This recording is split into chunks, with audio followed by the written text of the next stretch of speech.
आज सकाळी प्रवीण आला होता मला गाडी घेऊन घरी नेण्यासाठी, कारण आम्हाला दोघाला पण ड्युटीला जायचं होतं आणि दोघाला पण लेट झालं होतं, म्हणून प्रवीणला गाडी घेऊन घराकडेच बोलवलं. आता आमची कंपल्सरी 12 घंटे ड्युटी असल्यामुळे गेटवर तेवढं काही म्हणणार चालले, त्याच्यामुळे गेटवर हजेरी वगैरे टाकून आम्ही दोघं निघाले. आता कारखान्यात आल्या सगळ्यात पहिलं काम होतं की इंजेक्शनचा लोड चेक करायचा आणि गणेश टाकू लागला. तेवढ्यातच मला मास्तरचा फोन आला की कनेक्टर जळाले, स्टोअरला जाऊन कनेक्टर घेऊन येऊ. मी लगेच निघालो स्टोअर. आता जनरल ड्युटी म्हणलं की काम तर चालतच राहतात, त्याच्यामुळे कनेक्टर बदलून तेवढं काम फायनल करायचं होतं आम्हाला. चालू प्लांट मध्ये काम पेंडिंग ठेवायचं मत नाही, त्याच्यामुळे स्टोअरला येऊन आपल्या इलेक्ट्रिकलच्या रॅक मधून 35 कनेक्टर उचलले, निघालो परत पॅनल कड.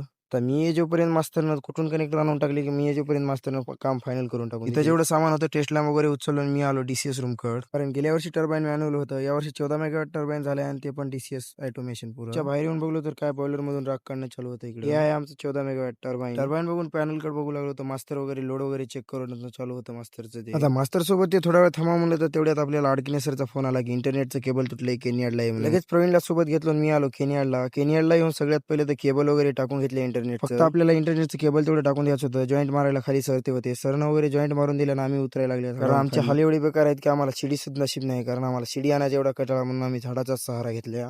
कारण कोण शिडी आणा कोण वापस नेऊन ठेवा, एवढा आळशी लिहावा आम्ही. आता आमच्या कामाचा मोबदला म्हणून सरनं आमच्यासाठी चहा मागवल्या. फुकटचा चहा आपण कधी सोडत नाही. फुकटचा चहा पिला 6 वाजता आलो आपल्या इजू, कारण इजू आहे आपला क्रेन ऑपरेटर. पब्लिक आजच्यासाठी एवढंच, भेटून नेक्स्ट ब्लॉग मध्ये.